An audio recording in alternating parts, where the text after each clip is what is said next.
Hello, everybody. Thank you for tuning in to another installment of our market updates. I know I haven't sent one out in a while. It's been a little crazy, but I'm going to try to make this short, even though there's a lot of news. Obviously, everyone knows about inflation.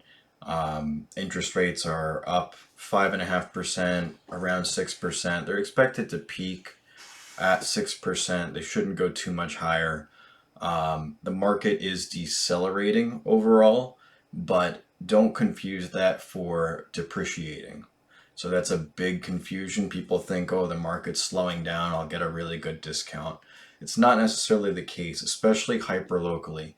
And I titled this installment A Tale of Two Cities because I think it shows our local market versus the national market and how our local market kind of differs. So, as a local real estate agent, I'm always going to give you the hyper local takes and how that contrasts with the national findings. So, a couple things. Um, Here, homes are still selling 104% to 108% over list price. Um, if you're in Trenton, that doesn't necessarily apply. It's right around 100%, maybe 99%. But Robbinsville, Princeton, Lawrenceville, Hamilton, Ewing, all the suburban markets near us, they're still selling really well. Now, there are less offers overall. When I put a listing up, we might not get 10 or 15 offers, but we're still getting a couple. And I think psychologically, buyers still are used to competing and they're used to waiving appraisals or limiting inspections.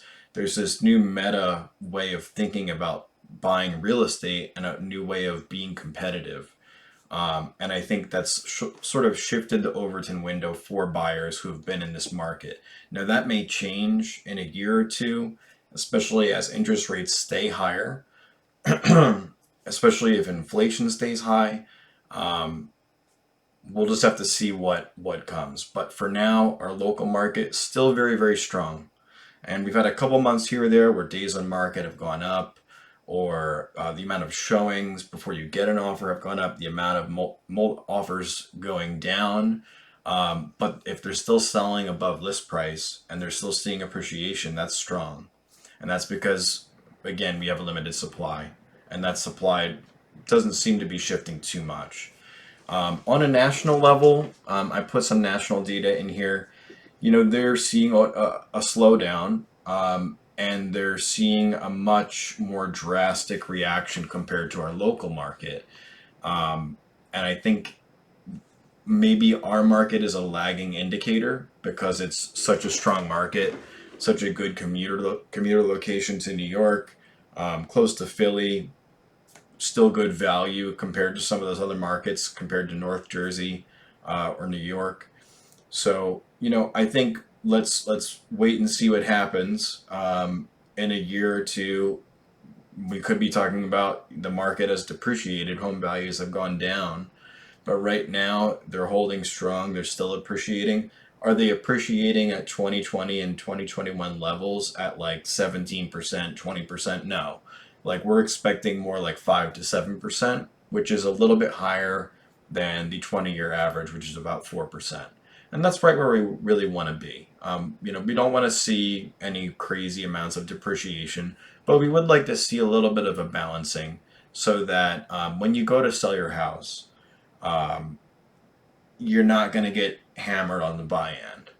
You're going to still make a good amount of money because you've held your home for at least a couple years. You're going to see that appreciation, and you're going to have a great realtor that's going to get you the most money possible for your house. Um, but we're not going to have to sell our souls to get you into another house. So that's kind of my take right now. Truth is, nobody really knows. We can just make observations based on our local experience and look at the national data. So we'll have to see if our local market will follow the national data more closely. I think it will end up eventually, you know, tagging along with that national trend of a little bit more of a slowdown. But right now, it's holding strong, even though it's decelerating. We're still seeing that appreciation.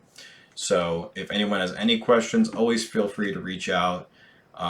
If you're curious if it's a good time to move, I'm honest with you. Give me a call, text, email, whatever you need. Even if it's your basement's flooding and you need a contractor. I had that happen this week. I'm here for you guys. You're my past client family, so whatever you need, you guys just let me know. I'll talk to you guys soon. Take care.